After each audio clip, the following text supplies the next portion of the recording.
So you guys understand the point I'm making. I don't have to make this too complicated an issue. And I think what I'll do is I'll stop right there in my commentary so I can leave room in our study for the other video that we're going to be watching.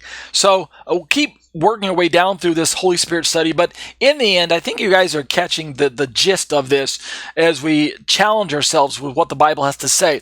I think, in closing to this part of my study, I think what trips a lot of people up, like the Unitarian Christians and the other people groups that I keep naming, the Jehovah's Witnesses, the Mormons, the Christadelphians, the Iglesia Ni Cristo, and these other people groups, Christadelphians and stuff like that.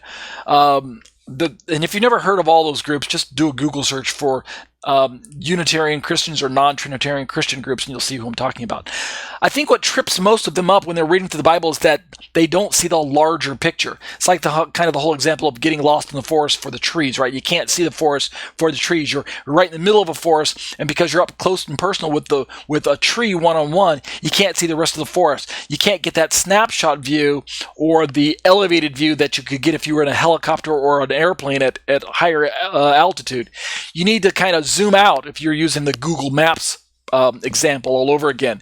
When you're looking at the Bible, you need to keep the whole Bible in view from Genesis all the way to Revelation.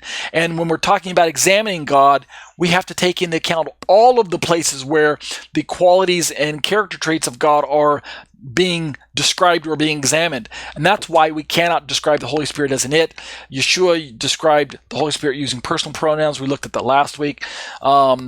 And so it's disingenuous to the Bible to describe the Holy Spirit as an it, an impersonal force of power, or simply to collapse him into the person of God without giving him a distinct personhood, because there are places where we see God sending his Spirit. So that'll do it for exploring the Shema discussions on the issues of Trinity.